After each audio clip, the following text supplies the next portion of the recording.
Hey guys, what's up? Welcome back to the channel. It's December, a jolly time of the year, a fun time of the year for some not, whatever. So yeah, December, getting ready for new year. This is the last video of the year, and it's a politically incorrect update. Warning first. I need to warn you about something. Not all the stuff that I ordered came in. Those who follow me on Instagram know that November was fucking insane month for me. All I did was work. I think about 47 extra hours at work. At least they're double paid. And not all the stuff came in that I wanted to show in this video. But I do have something special at the end of this video. We're gonna dissect a box set that I had for a long time, but I haven't opened the musical material in that box set. I'll explain later about the box set when we get to it. So yeah, half stuff came, half didn't, but we have the box set about from one very politically incorrect well-known person. Some of you might guess who it is. Anyway, yeah, so just a bit of fair warning there. Yeah, and as usual, so it's politically incorrect update. We're finishing the year. Stay till the end of the video. I'm also gonna announce the giveaway that I promised. Yeah, end of the year, so last video. So yeah, let's roll. We're finishing on high note, of course. Drinking Brewdog today. Also, why I couldn't wait for that stuff, the other stuff to come in, because I simply wouldn't have time to film it. Since it's December, I also have a very chaotic schedule in December, so there's no time to wait. But the good news is that since it's gonna come to me anyway, we might have a politically incorrect update already at the beginning of next year. Don't have to wait like 4 months for it. So yeah, we're finishing on a high note this year. It's been a pretty awesome year for me. Been to Paris, been to Steel Fest as well, so very awesome. My favorite beer is Punk IPA, the beer that got me into the craft beers. So I know maybe some of you don't think so, but it is what it is for me. That's the first beer that I drank from craft beers, and it's a masterpiece for me. There you go. The beer that started it all in craft. Also a glass from Punk, from Brewdog, I mean. And let's roll. I hope you're having a good time. End of the year, Christmas, New Year, and all that shit. So we're gonna leave some in the bottle. Yeah, Brewdog Punk IPA, nothing beats that. So guys, once again, cheers. Happy December, happy start of the new year, and let's fucking roll. Cheers.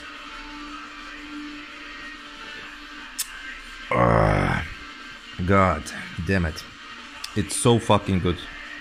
And I haven't drank like for 13 days, I think.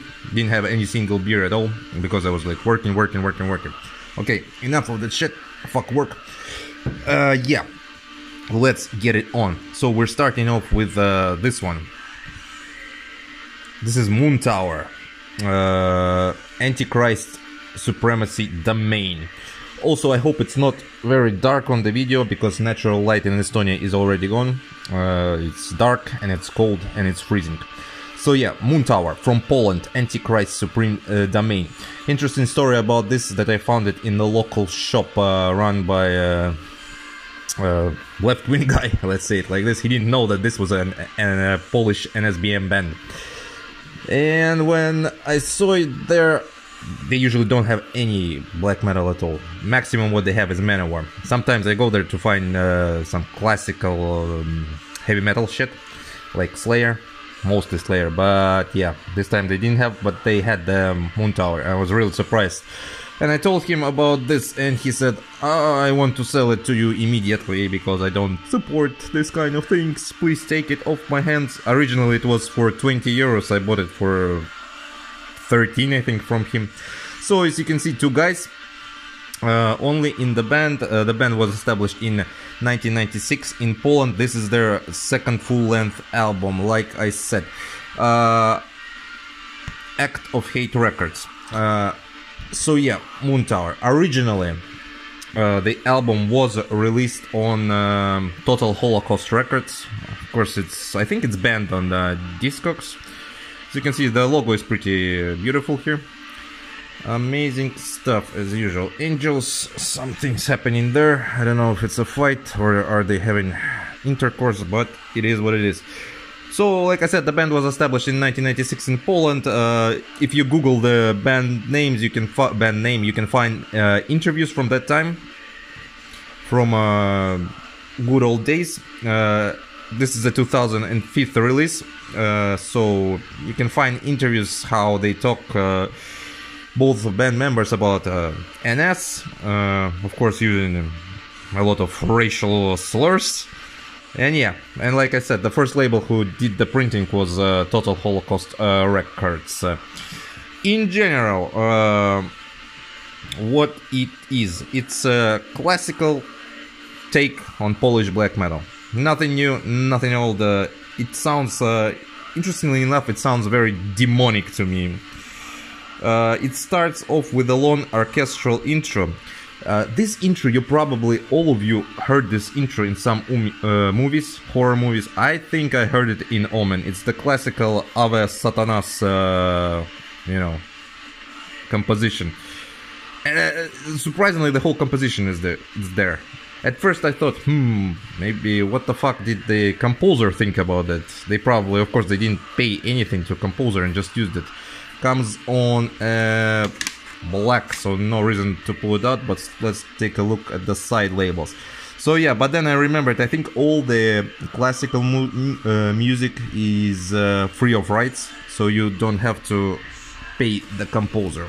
So it starts off with just a second, yeah, starts off with Ave Satanas, and it blasts off into this fuzzy, distorted guitar sound, harsh, more growly vocals. The drums on this release are programmed, unfortunately, but the blast beat is so easy that you don't think that they're actually programmed. It's very classically Polish sounding. In its core, it's anti-Christian black metal. It's cold, it's hateful, it's what you like, basically. And of course, a little bit of NSBM here and there, Holocaust Revelations, stuff like that. Amazing stuff from a band that I don't think many people know about. But yeah, check it out. It's Moon Tower, Antichrist Supreme Domain from Poland, anti-Christian NSBM. Good stuff. And that logo is pretty fucking sick. Alrighty. Cheers, guys. Again, Happy New Year. Rather, happy upcoming New Year. Now we're actually staying in Poland. We're staying in Poland to talk about one of the most iconic, legendary bands, or maybe projects. Let's call it a band. They're touring. They did some tours, so let it be called a band. A band that gets a lot of shit, even today. It's an unfortunate thing that our society went so fucking soft, but it is what it is. We live in this world. Of course, I'm talking about the mighty, the unbeaten Graveland. Graveland was established in Poland in 1991. Basically, it's a band, a project of Rob Darken, the man behind the band. And let's talk about, let's talk about how the band sounds. Started off as a raw black metal, moved into more traditional black metal, and then moved into the territory of more melodic, pagan, Viking black metal. I don't like the word Viking black metal, I'll use pagan black metal.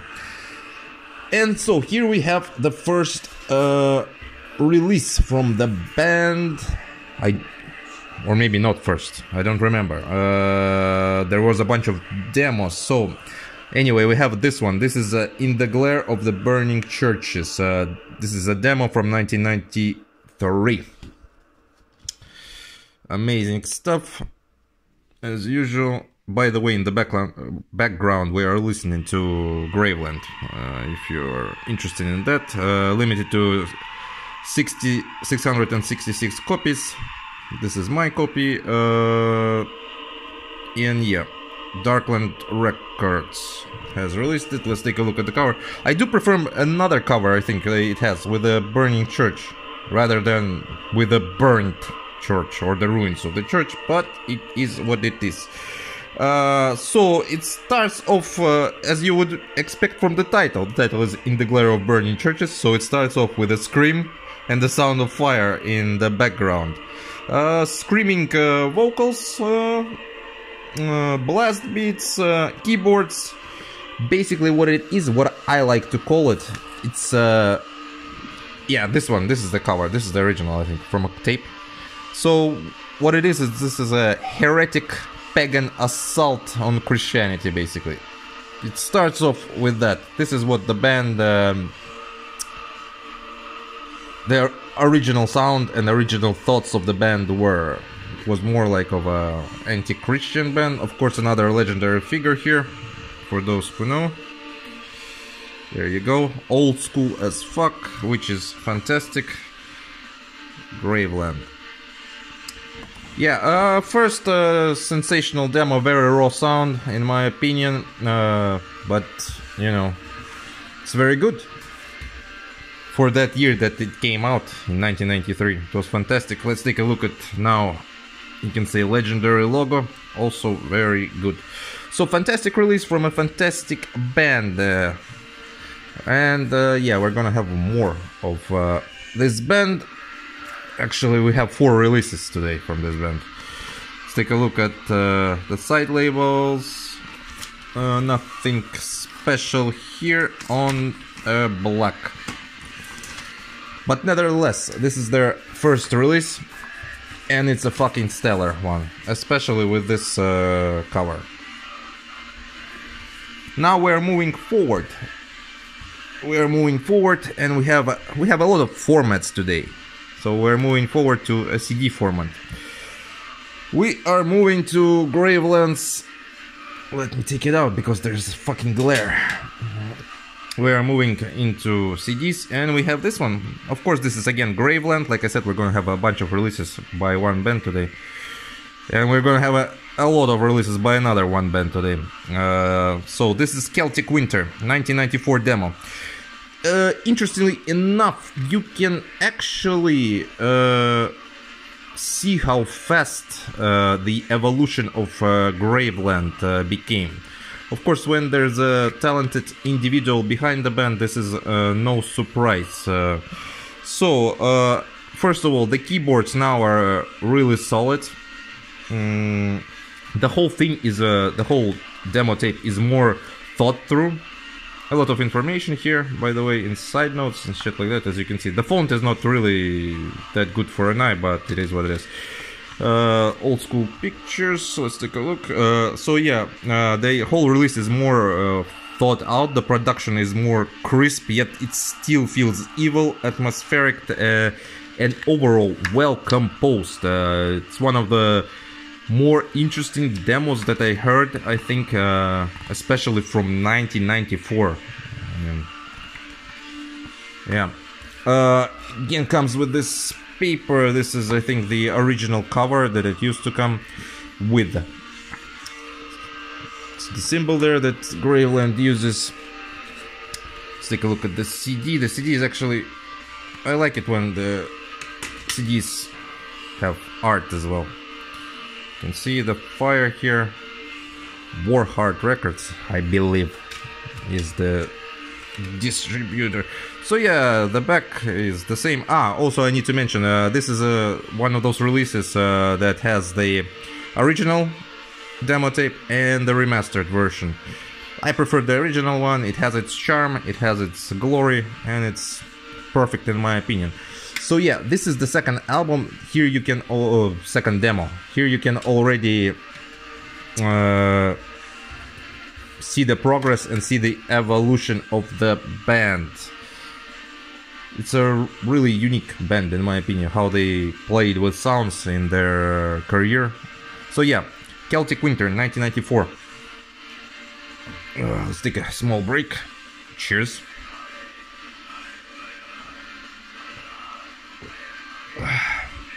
Great shit. So, back to the vinyl. Before we go, I want to actually address, maybe not address, just talk about the current situation. Like, Graveland always gets shit, always. Be that fucking Nurgle poses some pictures with Rob. You know, more shit Rob gets than Nurgle. And the last thing that I heard was a guy from Lamp of Murmur posted a story. I don't know, maybe on Facebook, maybe on Instagram, maybe somewhere else. I don't know. He posted a story with a Graveland cover art, basically saying that he's now listening to it, I'm guessing. And bam, all of them went nuts. Oh, what the fuck? What the shit? Why?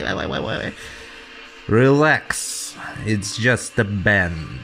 You don't have to be politically motivated to listen to this band. You just listen and enjoy. Think about it as an alternative history. Alternative history, like it's sci-fi. Think about it as you listening to Cannibal Corpse. You don't feel that the zombies are gonna come out and, you know, kill everybody. It's just, you can interpret it as a fantasy, or you can actually be a supportive, or you can don't care at all. It's up to you. Just don't whine all the time. I mean, come on. It's fucking grown people always crying about shit like that. So here we go. Actually, this is the second full-length album, the iconic cover, released in 1995. 1,000 Swords. Look at that shit. You can't beat this shit. I mean, like, so cool, but now people say, oh, it's cringe. I don't think it's cringe. I think it gets the point across. You know, you buy this, you know what you're gonna get, you know. So yeah, this is the front cover and this is the back cover on No Colors Records. As you can see, the lineup is there, the iconic logo. So it starts off with what I can describe only as a battle-themed intro. It comes with a poster, this one, same poster, and as the cover. And on the back there's some information that I'm going to actually read you something from this, I think.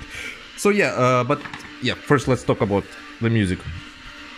So, like I said, starts off with an epic battle theme intro, and then we dive, what I would say, sword first into an 8-minute epic, which is Blood of Christians on My Sword. Yeah, and it's a brilliant track. The tracks here are already a bit longer than the tracks on demos. The atmosphere is dense. It's dense, and it's also is intense. It's hateful, warlike. It's basically the whole album is fueled by revenge, in my opinion. Why? Because I think the side notes tell us why. No, let me. Yeah, let's see if you can read this. This record had to be released once more in the name of ideas. We did not betray, and we will never betray. As you can see, there's also grammatical mistakes, I think, here. We will never betray. I think he means we will never betray. Then there is a dot, and it starts off with small letters. I don't know. So let's do it again. This record had to be released once more in the name of ideas. We will not betray, and we will never betray. Releasing 1,000 Swords in Lethal Records was our, again, bog mistake. I think big mistake. The label represents all that we hate, all that we despise till the end. The gates of a new millennium, a new era. Wait, at the gates of new era, new millennium, reborning of Aryan race in pagan belief and tradition. So as you can see, the band is not shy about their views, and it's a good thing. I mean, you don't have to be a hypocrite, you know. You can tell people straight away, I am about that stuff. If you don't like it, you know, don't listen. Or if you don't care, you know, you can listen to it, just don't support. So, comes on white this time. We have a colored one, which is nice. Pretty good release, like I said, it's very solid. Graveland is a... Overall, they had some weaker albums, but overall they're so good. Like, the word solid comes to mind, you know. It's not like it's a weak album, it's like you would say it's a solid album, you know. It's a great fucking solid album. So yeah, Graveland Thousand Swords is a... I would say it's a black metal masterpiece. Again, it's definitely one of the most influential albums in black metal, and the band is also very influential. Yeah, Graveland Thousand Swords. Check this shit out. And last album by Graveland before we're moving into that promised box set. Cheers, guys. So last one I have for today is this one. Let's take a look. Sorry for the glare. Immortal Pride. And what an album Immortal Pride is. It's the fourth full-length album by Graveland. Came out in 1998. Let's take a look inside. Has some iconic pictures. There you go. A bit of pagan warriors for you.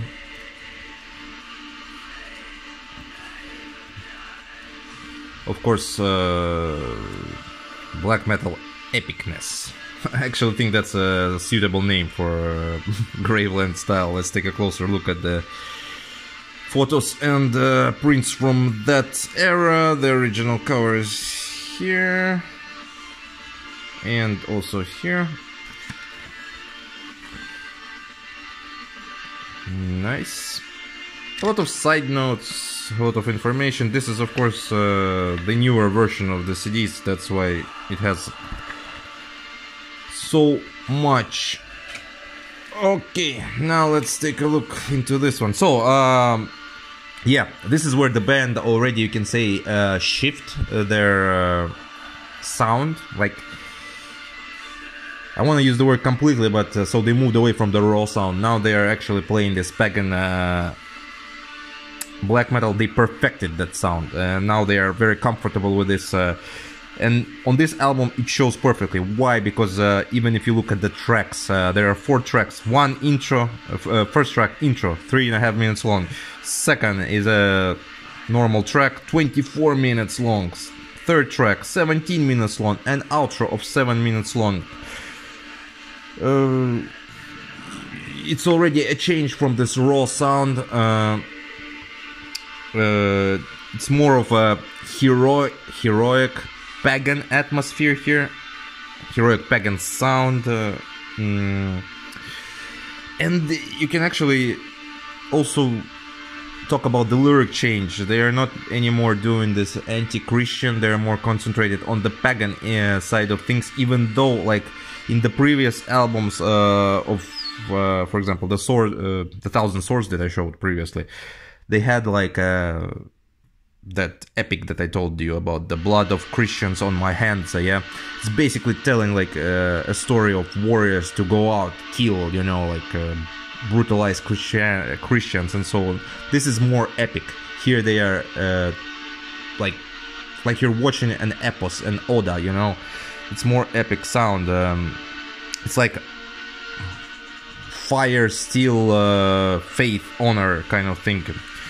The synths have definitely evolved on this album as well. They are more glorious, they're more orchestral. The lyrics, like I said here, are like stories told near bonfire by pagan warriors who are ready to go to battle. They're discussing these topics of faith, war, and their honor and death, and how it's how it's their destiny to fight for their land. Even here, let's see, Christian butchers that today are adored as saints murdered my ancestors. That fool of immortal pride did not want to accept strange faith. Yeah. Here you have the, again, classic pictures. And here you have some notes, again, controversial. Getting ready to a new era from the depths of eastern fortress and confines. White and proud, unhumble wolves, omen of new power, born from heritage bound in blood. So there you go. If you pick this up, you definitely know what you're getting. And don't lie that you don't like Graveland. Amazing band. And it comes from a person who doesn't listen to a lot of pagan black metal, unfortunately. Or maybe fortunately, I don't know. But it's kind of not my style. But again, like I said, it's not my style, but this is my band. And the back. Yeah, it's getting even more dark outside, so the glare is a bit more. Yeah, Graveland, iconic band. Just iconic band.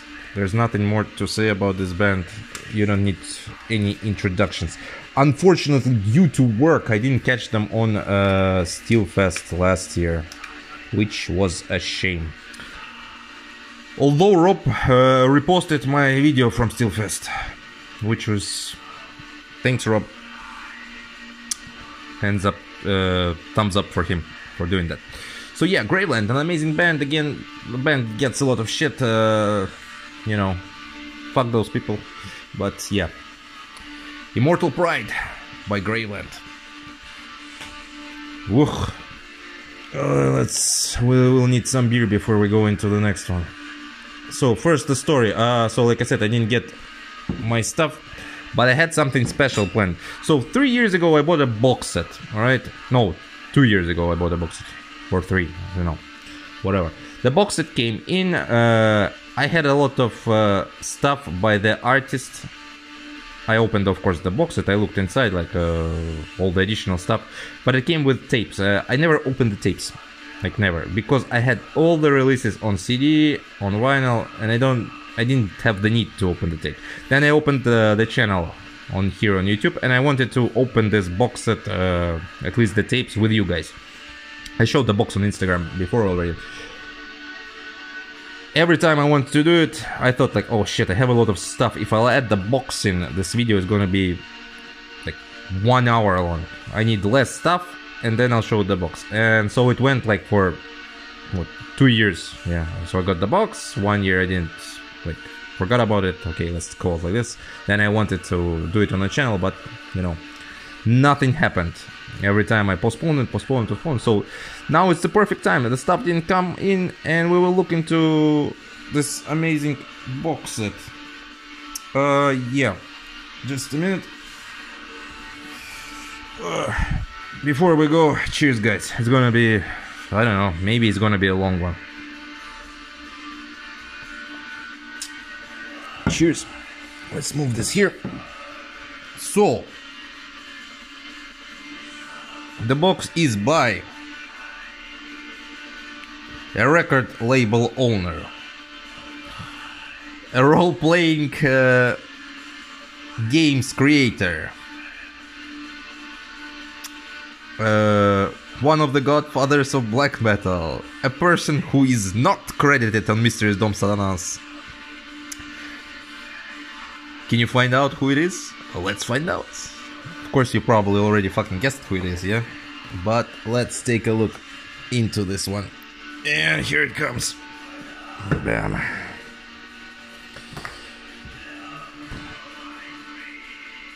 The most controversial figure in black metal and everything around it. Burzum, In the Arms of Darkness discography box set. Released by Darkness Shall Rise Records.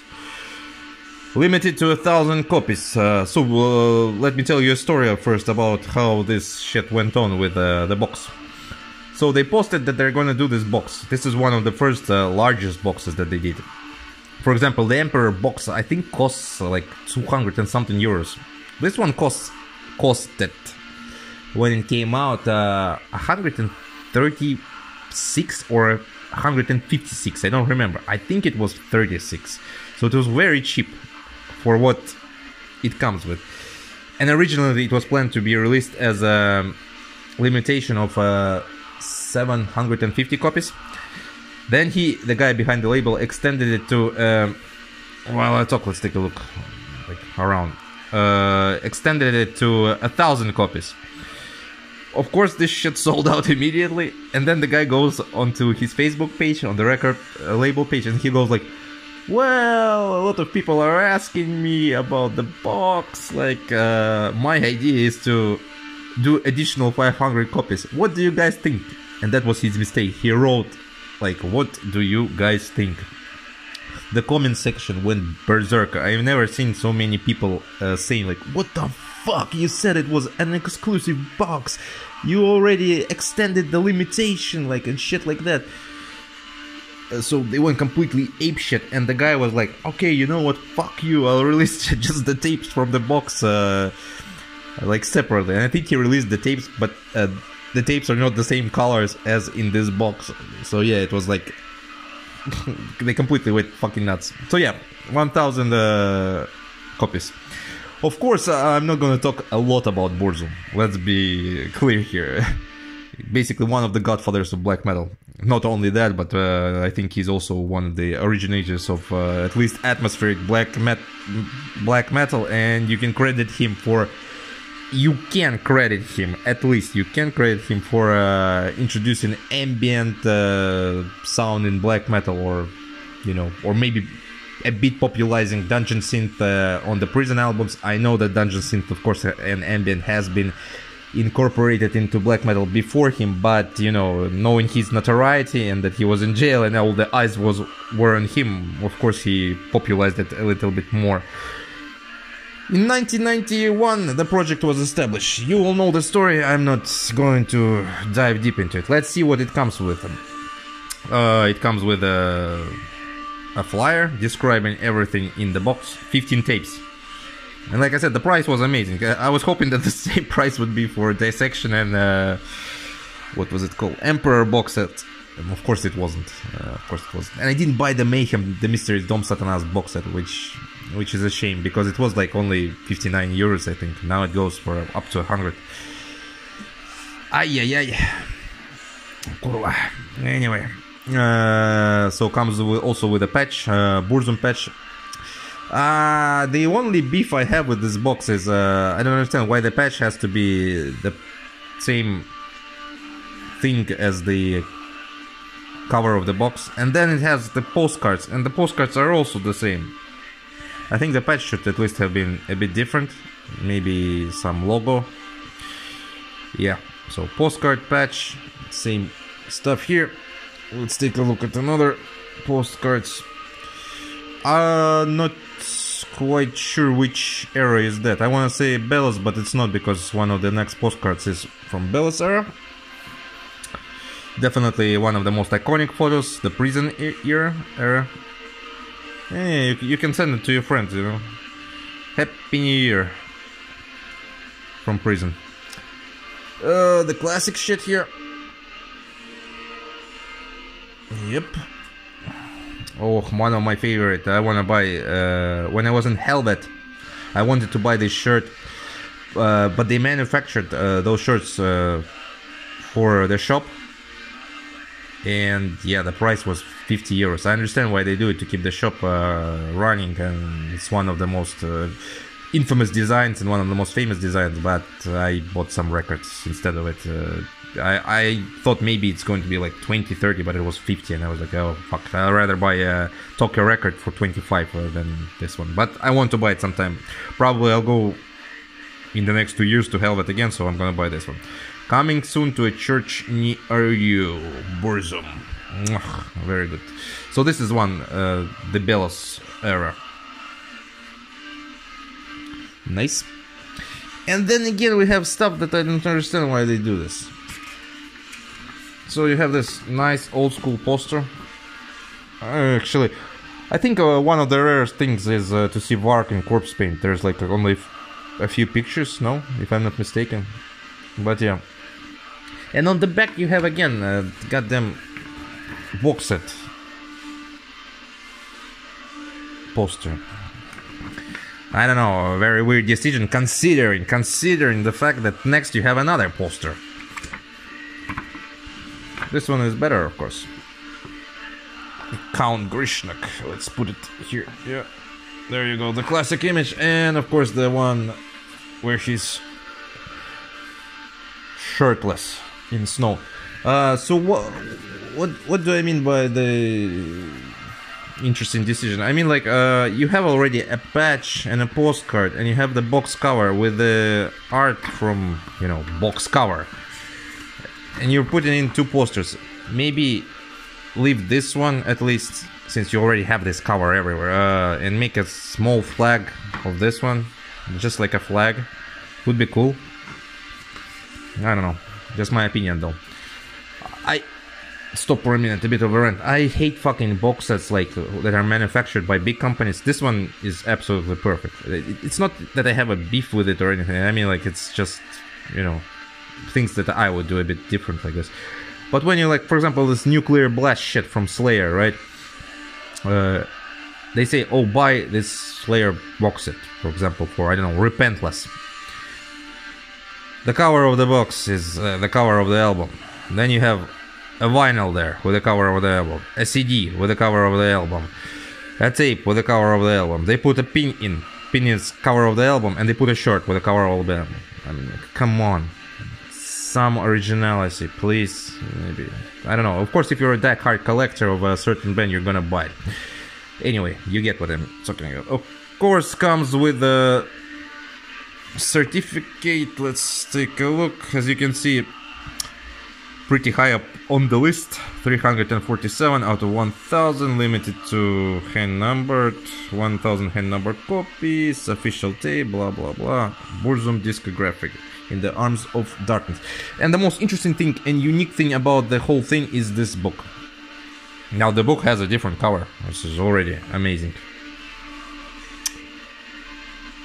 Okay, let's take a look inside the book. This video is already 38 minutes long. Probably it's gonna be 1 hour. Everything that's in the book. And some pictures. Let's give it a really fast scroll. Let's call it like this, because you can see how thick this is actually. So a great book. Old funeral stuff. Classic stuff. Yet again, classic stuff. Again, working corpse paint. Working corpse paint. Working corpse paint. This one is interesting. The one that most of you know. So it does have some pictures that are, like, I would say never seen before. Well, you know, best buddies here. This information we will just keep the recording in place. There you go. Promotional material.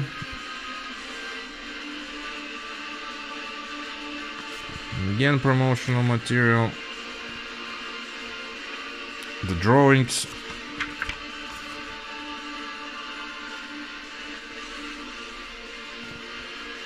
Yeah, so the book is one of the main highlights, of course, especially for pictures like this, like this near the church.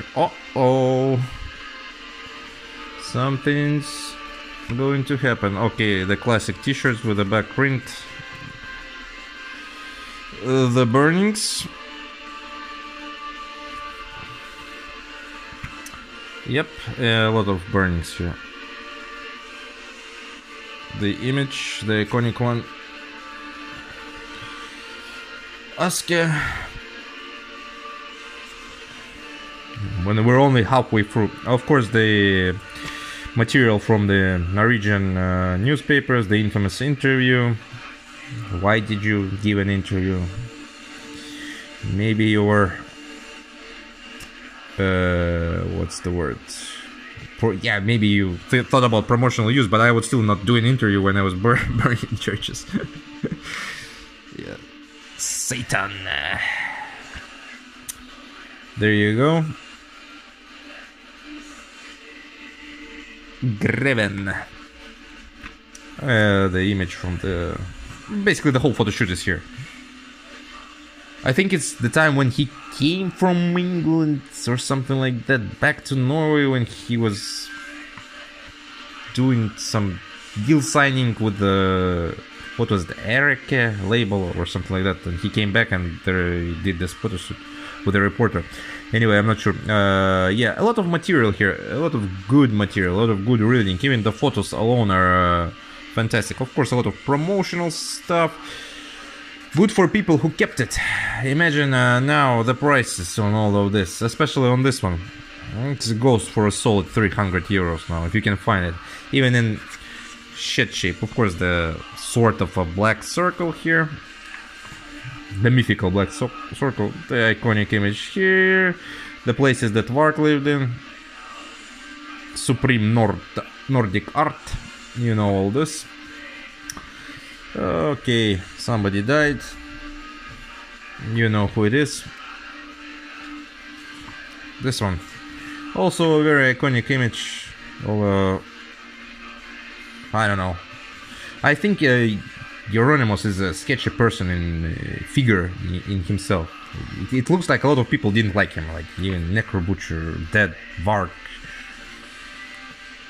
Even though I also consider him to be one of the godfathers of black metal, like Vark, Dead, Euronymous, but yeah, looks like... I don't say that he deserved to be killed or anything like that, I mean like he just... You're gonna talk shit, you better do shit. Anyway, the knife that Vart carried to Oslo... was it Oslo or where? Yeah, Oslo. With oh my god, what was his name? God damn it, with Snorre. So he left this knife in the car and went to Euronymous, and we all know the story that he killed him with some small knife. And his argument was like, oh, if I would have wanted to kill him, actually, I would have used this knife and not leave it in the car. And you know, they didn't take it into the consideration. And one of the most infamous quotes used on all sorts of books and shit like that: the only negative thing about murder is that when you kill someone, they can no longer suffer. It's actually a pretty good quote. The courtroom pictures. No smile, I think. Yeah, no smile. Promos. More promos against Supreme Nordic Arts. Articles. As you can see, people also didn't really like Euronymous here, but a lot of them did. Like the guy from Dissection was a bit pissed off, I think. Some side notes, notes to friends, lyrics, there you go. The catalog, just digipack, strictly limited to 5,000 copies, imagine that. The prison era photos. This one looks like Charles Manson all the time. The prison albums. The skinhead era. I just called it like that, don't, you know. 2000, yeah. Still, The Escape. It, sometimes, elite soldat. Well, yeah, the amount of weapons and explosive he was carrying on his escape, it makes me wonder, like, what the fuck he would actually do with them. He probably would blow up some shit. The cathedral. Yeah, elite soldat. Yeah, oh, yeah. Maybe he was back then. Okay, I think this is Belos already out of the prison. We're getting closer, guys, to the end. Yeah, Belos definitely. The Belos logo is actually Belos Burzum era logo is actually pretty good. I like it. Very pagan. Fallen, another great album. Yeah, here already you can see the camouflage work. Here, impersonating Rob Darken from Graveland. I think Rob is a little bit. Rob looks a little bit cooler in the Pagan Warrior style than Lark. Unfortunately, or fortunately, not sure. But yeah, yeah, with the rifle, the French arrest. I've seen him. He actually signed a couple of albums there, which is atypical for him, I think. But since there were a lot of supporters, yeah, so he signed a couple of albums. Good for them. I wish I had a copy. But side notes about each demo written by him, actually, taken from different sources. All the evolution of the Burzum logo.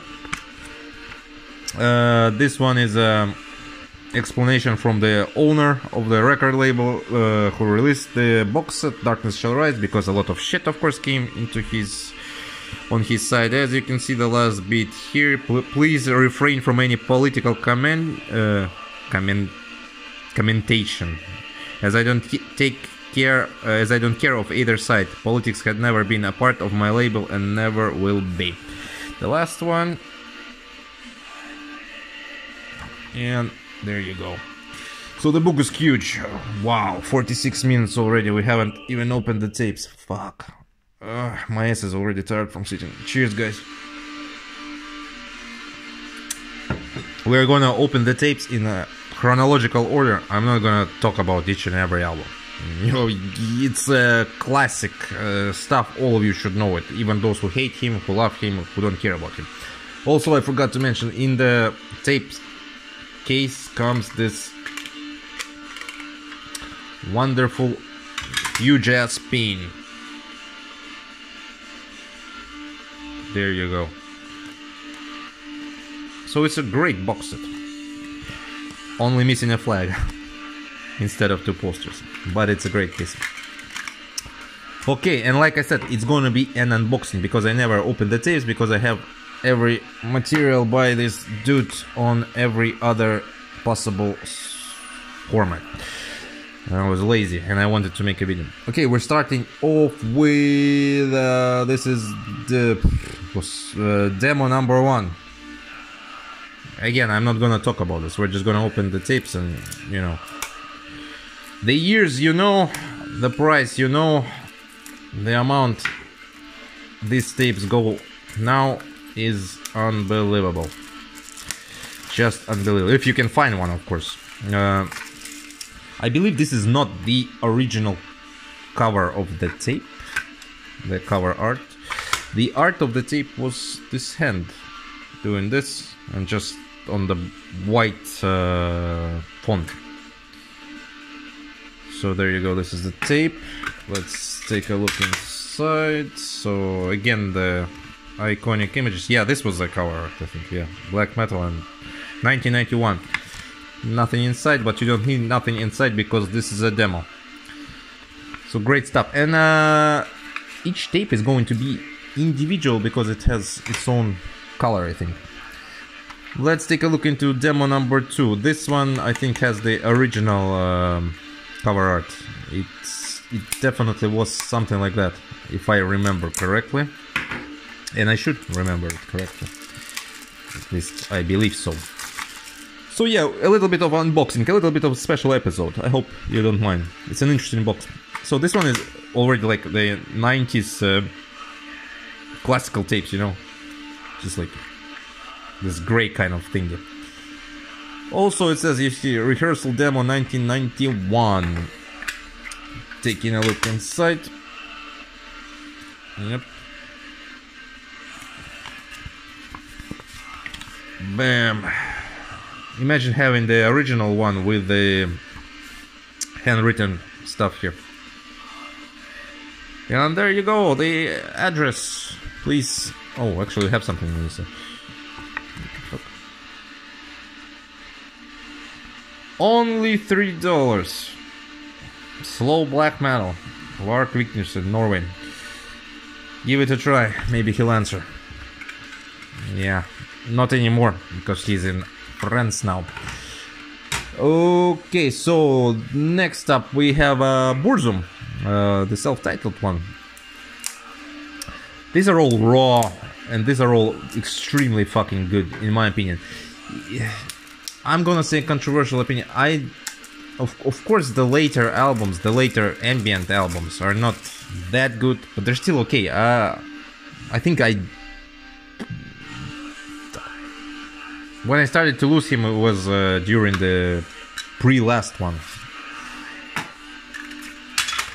So yeah, Burzum.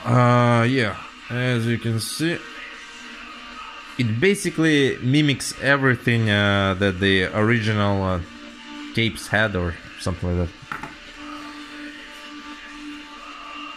Classic stuff here. This one has a big one. Big fold out. Again, you can send your request to either Burzum or Death Like Silence Productions. The count here. Back is just the lyrics. Lost, Forgotten, Sad Spirit, amazing fucking song. Journey to the Stars, of course, the infamous and famous War. What the fucking classic shit. Wark is definitely, you know, he wrote books about mythology. He was like one of the founders of black metal. He did his role-playing stuff, whatever. What else did he do? He did a bunch of shit. He's really a talented individual. It's a shame that today I sometimes feel that he feels like he was betrayed and he's angry about that stuff. And the worst thing that happened to Wark was not the murders, was not the church burnings. In my opinion, the worst thing that happened to Wark, Oscar, was when he got out of the prison and he discovered the fucking social media. That was the worst thing that ever happened to him. Because it's clearly... Yeah, not clearly, it's clear, like, for everybody that... I don't know. I'm sorry, Wark, but you're a bit addicted to social media. You post every day, and I also think he got really angry about the fact that his YouTube channel was banned. I mean, it started off really good. I mean, yeah, he had some controversial ideas about race and whatever, all that stuff, but he also did the black metal history, not black history. Yeah, which was fantastic. Yeah, but unfortunately he got banned, and then I never followed him on Twitter. I heard people like, have you seen what Wark said? Another stupid shit thing or something like that. Here's advice to you: never follow the people that you enjoy listening to, for example. Never follow them, you know. And for the bands, I would have an advice: never do a social media account, especially in our time, because you're not fucking Metallica and you're not fucking Slipknot. You are bands that play controversial music in its core, even if it's not an SBM or whatever. The whole black metal is in itself is controversial style, because you're anti-Christian. For example, in America, if you play that shit, a lot of people think that atheists are the enemy or whatever. So imagine that you're playing anti-Christian stuff there, or you know, you get the point. And you have social media accounts where you say stupid shit like, oh yeah, this, that. Just don't open accounts and don't you know, talk shit. Just record the music. We love you for the music. You can even, you know, deliver the ideas in music rather than speaking them. Yeah, so that's some and Gangwar. Oh, we're moving to one of the... We are in the classical era right now. All this shit is gold. If you're wondering why I'm not saying anything about the album, the sound, because I don't need to say it. If you're into black metal, you should, god damn it, definitely know all these albums. They are absolutely amazing. They're gems. They are milestones. They are what they are. For everyone who says that, oh, it's bullshit written by a Nazi in his basement, fuck you. Maybe he is one, maybe he's not one. I don't know his like how he identifies himself, but the first albums are untouchable, even the demos, in every sense. And I'm gonna go far and say that the Prison albums are untouchable, and the Bellows Fallen era as well. Yep. So Hvizli Tar Os, of course, again, a legendary album that doesn't need any fucking introduction. The next one is my favorite album, the album that got me into black metal for sure. When I've listened to it, it blew me the fuck away. I'm not super big on collecting first presses or anything like that, but if I had an opportunity to buy a first press of this, maybe even on CD for a normal price, I would definitely pick it up. So it's Philosopher, absolutely amazing. This is where I think Vark definitely showed the world what it is that you can do with the atmospheric side of black metal. You don't always have to, you know, pounder the drum, you know, and play that guitar really fast. You can just create an amazing atmosphere when you're that talented, and when you can write a couple of hypnotizing, amazing riffs. This album blew me away in the day, and it's still my #1 album. It's my best black metal album. And as you can see, the tapes are all individual. They're not, you know, each one of them is different. Okay, now we're moving to Prison albums. This one is hard to pronounce. It's Daudi Balders, I think. I don't know. The ambient stuff in Prison. Again, I think people might say, oh, there were better albums and with black metal incorporated into it at that time. Of course there were, but you have to understand that the dude was in prison. He was probably the most famous person in the black metal. And of course people picked his stuff more, and they got introduced by this subgender through Vark, I think, more. And then of course they discovered better things, but again, you have to understand that even a Norwegian prison is still a prison, you know. Of course it's not, you know, Latin America prison or fucking Russian prison, but a prison is still a prison. It comes on this, it's not, I want to say blue, but it's not blue, it's more like purple. It's a great album, great atmosphere. Balders, for you who don't know, is of course the, oh my god, the second son of Odin. So it's a conceptual album about the second son of Odin. This is where we get into the more pagan, I would say, stuff. Now this one has a really hard fucking name. Another great one. This one I think actually has this bullshit written on Wikipedia about him in the reception section.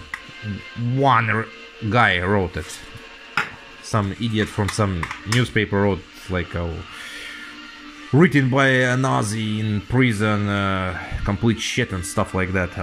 So this one is called Khalid's Wait, let me remember how it's Khalid's Hildskjalv. Yeah, Hildskjalv. Yeah, I think that's the wrong. Hildskjalv is a throne of Odin.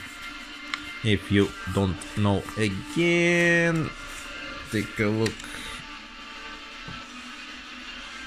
inside.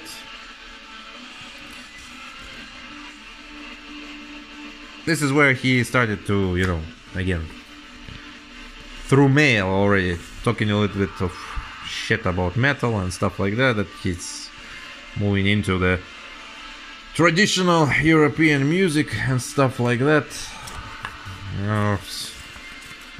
Well, like I said, don't quote him on what he says, because, you know, then he went out of the prison and recorded two absolutely great, in my opinion, metal albums, which we are going to look into now.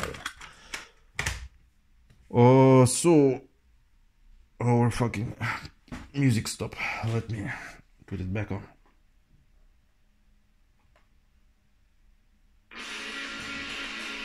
Yeah, there we go. So this is, yeah, it's going to be a long one. So post-prison albums, Bellows. I don't remember the reception of Bellows. I think, what was it?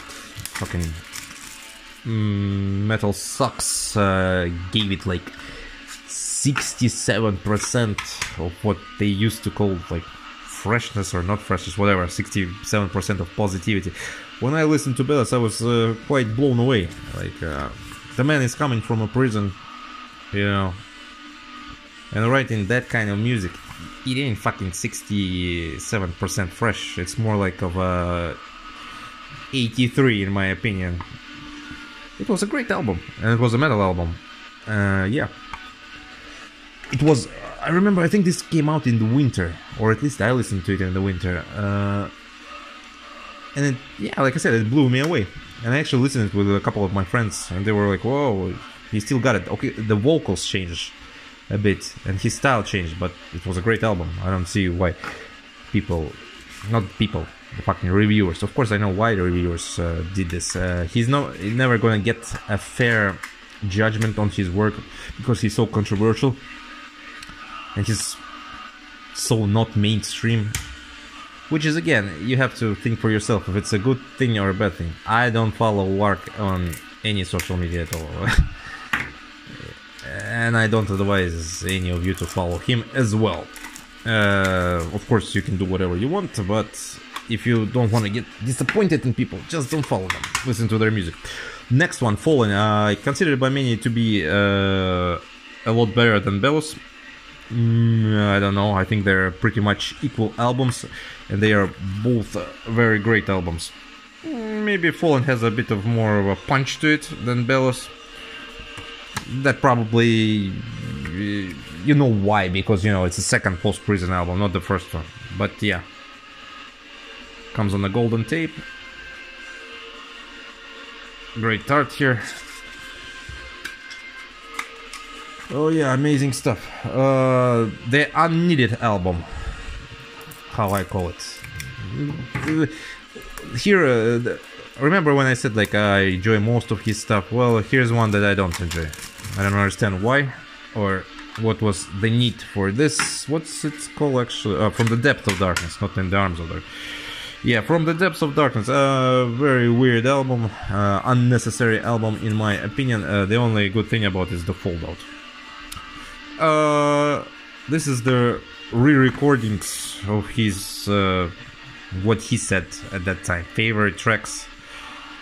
Although here's some dedication. A very unneeded album. Maybe it was better to re-release the anthology or the compilation one rather than re-recording of old tracks. It didn't do any justice to them, and it was completely unneeded. Okay, we only got 3 left. Holy shit.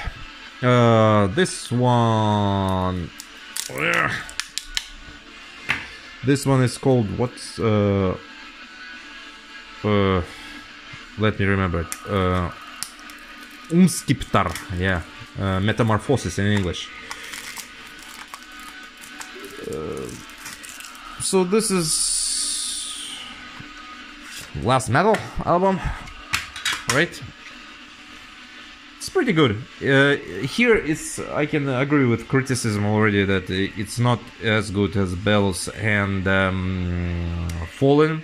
In fact, the vocal style changed so much that I actually wish, it's very dark here, just the lyrics and the tree. The vocal style changed so much that I actually wish that the album would have been instrumental, because behind the voice and the soft talking kind of thing, you can actually hear some really good riffs. So it would be cool if the album, the majority of album would have been maybe instrumental rather than with lyrics. Maybe in some parts he could have talked, but still the riffs are pretty good on this one. Whoa, next one is this one. This is where I started to, you know, this is where, not bad, but not my cup of tea, I would say. I actually listened to this one the other day. So this is, it has a hard name. Let's take it out.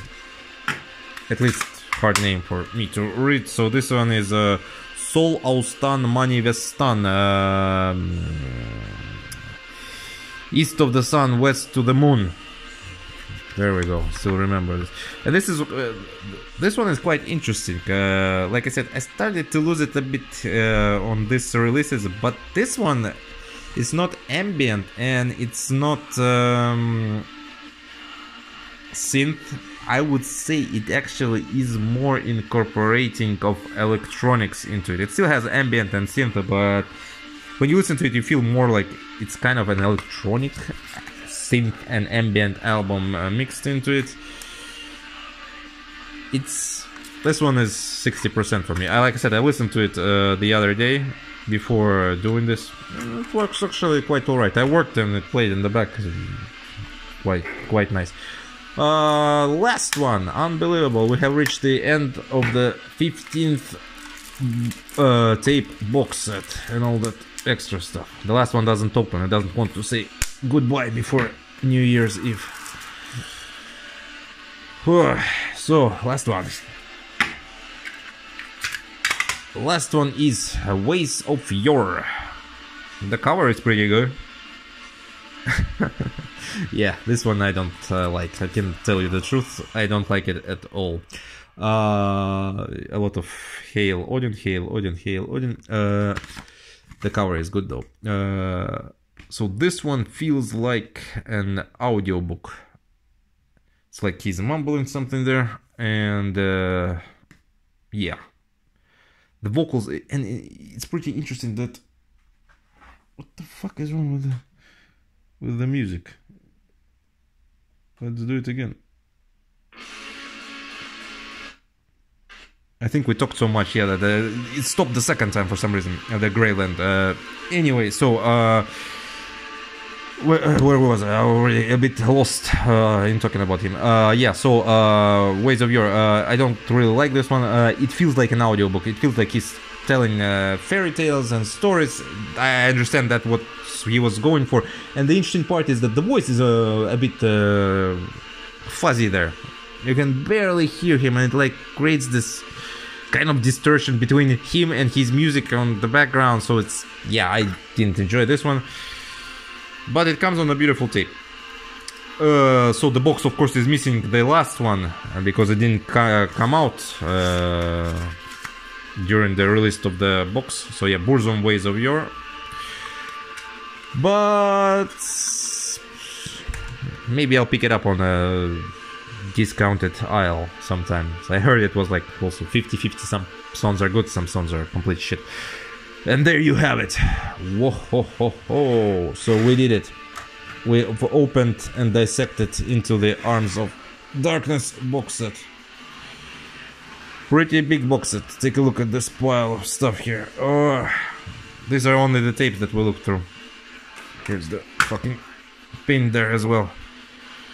And we have one last sip of beer. So, hope you enjoyed this one. This one was a long one. Yeah, guys, giveaway. Fuck, I almost forgot about giveaway. Shit. Yeah, okay. I have been talking so long. Like I said, for those of you who watched this shit till the end, like I said in the beginning, giveaway. So we reached 1,000 subscribers on this channel. Let's do a giveaway. At first, I originally thought that I would give away 50 euros on Bandcamp, but then I thought like, okay, this is the first time I'm doing it, so let's do it like this. Let's actually do 2 giveaways per year. So the first one is going to be this giveaway. We're going to give away 20 euros on Bandcamp, and then we're going to do one in summer, I think. Or yeah, let's do one in summer. And we're also going to give 20 euros on Bandcamp. So that way we will have always 2 giveaways per year. Sorry, I've been talking so much already. Stone Cold Drink Fresh. Yes, I will have another one after this one for sure. Yeah, so you don't have to do anything. You don't have to answer any stupid questions. I'm too fucking lazy for that. You know me. All you have to do is write in the comments below, I'm in, and that's it. And you have to have, I have to repeat this multiple times, I have to repeat this. You have to have a valid email to which I can send you the fucking gift card. How are we going to do this? In order not to get ripped off by people, I will choose a winner randomly. Maybe some of you followed me on Instagram. My wife once, when we did an Instagram giveaway, we scrolled through the comments and we chose one comment randomly. So we're going to do the same here. After this, I'm going to reply to your comment that you are a winner. And you will write your email in the comment. I will send you the gift card for Bandcamp, and then we will delete your email. That's how we're gonna do it, I think. Of course, if you want to share your Instagram in the comment, that's also fine. So all you have to do is write I'm in, and 20 euros for Bandcamp goodies will be yours, as I'm too lazy to go to the post. So that's it. Now we're fucking finally done. Thank you for all the support. It's been an amazing year. We reached 1,000 subscribers. I hope you enjoy the content. I'm trying to spice things up by, putting up videos from festivals and concerts. The wall is going to be put down today. I'm gonna put new stuff on when I'm gonna film the next video. The next video is of course going to be in January, and in January, as soon as the next video comes out, I will announce the winner of the competition.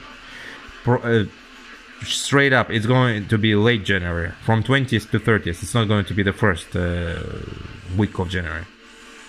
So yeah, thank you, cheers, stay safe, stay healthy, and stay fucking black metal.